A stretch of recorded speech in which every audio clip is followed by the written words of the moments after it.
All right, get ready to dive deep. This time, we're tackling theoretical physics. And not just with anyone, but with Leonard Susskind. Yeah, he's a giant in the field. We've got just one interview to work with for this deep dive, but let me tell you, it is packed with insights. String theory, quantum mechanics, gravity, and even what's next for up-and-coming physicists.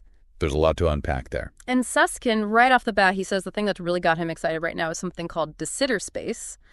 Even the name sounds kind of out there. What is that all about? Okay, so think about our universe. We know it's expanding, right? Yeah. And the driving force behind that expansion is what we call dark energy. De Sitter space is like a way to model that expansion, this exponentially expanding space powered by dark energy. Okay, so far, expansion, dark energy, we've heard those before. But you said this has Susskind excited. What am I missing? Well, you see, the problem is the tools that we currently have for understanding this kind of space, they're kind of clunky. Like, a lot of our understanding of the universe, especially this holographic principle, works really well in another model called anti-de Sitter space. Mm-hmm. But trying to apply those same ideas to de Sitter space, which, is closer to our actual universe, that's proving to be a real challenge. Whoa, hold on. Back up a second. Holographic principle. That sounds like a straight out of Star Trek or something. What is that, and why is it so important? Okay, so this is going to sound kind of wild, but imagine describing everything in a room, like the furniture, the people, even the air. Imagine describing all of that using a theory that only exists on the walls of the room. Okay. That's basically the idea behind the holographic principle. Information about a three-dimensional space can be encoded on a two-dimensional surface, just like a hologram. So you're saying that the entire universe could be like a giant hologram with all of its information stored on some kind of cosmic surface? My brain hurts. What does that have to do with de Sitter space being a problem? All right, so think of it this way. Anti-de Sitter space, where this holographic principle works really well, it has a boundary, like an edge to space itself. But our universe, modeled by de Sitter space, it doesn't have that kind of boundary. It just keeps going. So applying the holographic principle gets way more complicated. So we have this really mind-blowing idea, the holographic principle, which seems to work in some theoretical spaces, but it doesn't quite fit with the space that describes our universe. And that's what has Susskind and other physicists so, interested. Exactly. They're looking for new tools, new ways of thinking to bridge this gap. Susskind's practically begging young physicists to take on this challenge. All right, so that's one area where things are, breaking down. What about string theory? That's been, the hot topic in physics for decades. Where does that fit into all of this? Okay, so here's where Susskind throws a curveball. He talks about string theory with a capital S and then just regular string theory. Okay, now we're just getting into semantics. What's the difference? String theory with a capital S that's like this super precise, elegant mathematical version that lots of physicists have been working on. And it relies on this thing called supersymmetry. And what's wrong with symmetry? Doesn't that make things, easier? Well, you'd think so, but the thing is, the universe doesn't seem to follow those rules. The kind of supersymmetry that string theory with a capital S predicts, we're just not seeing that in our observations. So Susskind's pretty upfront about it. He says that version of string theory, that's not the theory of our universe. So is he saying string theory is, dead after all this time? Not quite. He says even though string theory, capital S might not be the be-all and end-all, it's still incredibly useful. It's like an existence proof. It shows that gravity and quantum mechanics can actually coexist, which is a big deal because, usually those two don't play well together. So it's like a stepping stone. Yeah, exactly. A proof of concept. And a really important one. String theory, even if it needs some work, has given us incredible insight into things like black holes.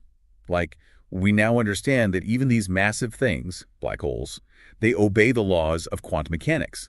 And we know that, in part, thanks to string theory. Okay, I'm seeing where he's going with this. String theory is back in the game. So what does Susskind propose we do with it? How do we, take it to the next level? Basically, he's saying, all right, young physicists, it's your turn. He wants them to really push the boundaries of string theory, explore it. And that leads us to, one of the craziest ideas in physics. It's called the landscape. Landscape. Okay, sounds metaphorical. What are we talking about here? So imagine this huge, almost infinite landscape. And every point on that landscape is a different possible solution to the equations of string theory. Each point has different physical laws, different constants, different types of particles. This landscape, according to string theory, it could contain a ridiculous number of universes. maybe as many as 10 to the 500th power, or even more. Wait, hold up. You're saying there could be other universes, each one with its own unique physics. Where does our universe fit into this whole thing? That's the big question, and that's the challenge that Suskind's putting out there. To find our universe within this landscape, it's like searching for a specific grain of sand on every beach on Earth. And that, assuming every single point on this landscape actually leads to a real universe, which is another debate entirely. Whoa, slow down a second. So not every math solution in string theory might actually be a real universe. How do we even begin to search for our place in all of this? And this is where things get really, really interesting. This is where Suskind's insights about what we can observe and test, that comes into play. Oh, and we've also got to talk about this thing called eternal inflation, which throws another wrench into the works. Hold that thought. My brain needs a break. We've gone from the expansion of the universe to a landscape of possible universes, and we're just getting started. This deep dive is living up to its name. A break is definitely a good idea. It's a lot to think about, that's for sure. But it's so cool to think about all the possibilities Suskind's talking about. All right, I'm back, feeling a bit more grounded now. So before we take a break, you mentioned this whole eternal inflation thing. Can you explain that a bit more? Okay, so picture this. We usually think of inflation, that super fast expansion of the early universe, like a one-time thing. Right. But eternal inflation, it's like saying, what if inflation never stopped? What if it's still going on? It's like the universe is constantly making new regions of space, each one potentially with different physical laws, all pulled from that string theory landscape we were talking about.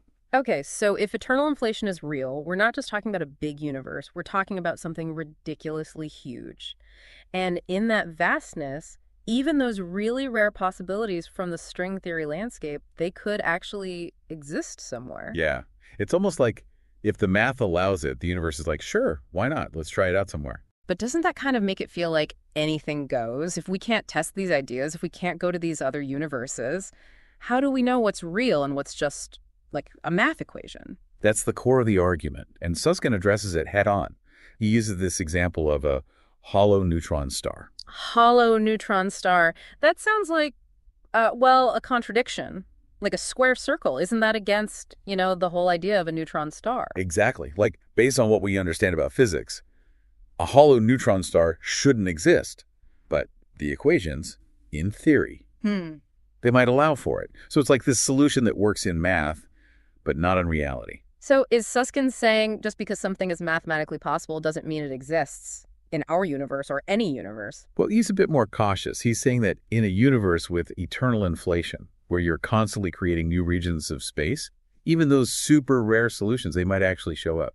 It's a matter of probability, of huge scales, and of knowing what we can and can't actually observe. So maybe a hollow neutron star is out there, even if it's, super unlikely. But what about eternal inflation itself? Not everyone agrees with that idea, right?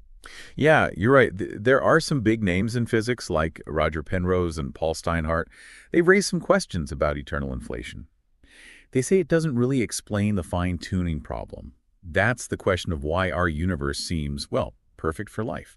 I'm a bit fuzzy on the fine-tuning problem. Refresh my memory. It's this observation that the fundamental constants of physics, the numbers that determine how the universe works, these seem perfectly set up to allow for stars, galaxies, planets, and ultimately life. Even a tiny change to those constants, and the universe would be drastically different, probably lifeless. So these physicists are saying eternal inflation doesn't explain why things are so perfect. It just pushes the problem back and says, well, in this eternally inflating multiverse, there's got to be a universe that got it right. That's basically their argument. They believe that eternal inflation just shifts the question. It requires some really specific initial conditions to get this self-replicating universe going in the first place. So it's a debate about the very beginning, what came before the Big Bang, and whether eternal inflation is a good explanation for what we see, or if it just raises more questions. What do you think? Well, remember, most physicists still support the idea of inflation, and there's evidence to back it up. The cosmic microwave background radiation, which is like the afterglow of the Big Bang, that supports the idea of a rapidly expanding early universe. So even the experts can disagree. Science is about following the evidence, even if it means questioning what we think we know, huh? You got it. That's what makes it so exciting. It's about testing theories against what we see and always being open to new ideas. Now, this whole discussion about the size of the universe, all the possibilities, and eternal inflation, it makes you wonder, are there limits to what we can actually know? Can we really look at the universe on the smallest level? Now we're going in the opposite direction. From this vast universe to the tiniest scales. What happens when we try to look that closely? We run into a bit of a problem. To see things at smaller and smaller distances, we need more and more energy. And there's only so much energy we can pack into a small space. What happens when we reach that limit? Does the universe just say, stop, you've gone too far? It gets really strange. At these tiny scales, at a point called the Planck length, the energy needed to see things becomes so huge that it creates a black hole. It's like the universe is saying, you can't look past this because reality itself gets in the way. Wait, black holes, those things that distort space and time, they're connected to the smallest possible scale of the universe. That's wild. It's one of the biggest mysteries in physics. It shows us that what's huge and what's tiny are connected in a deep way. It might mean that there are limits to what we can know, points where even our best theories and instruments can't see. My head's spinning again. This whole deep dive has taken us on such a journey, from this giant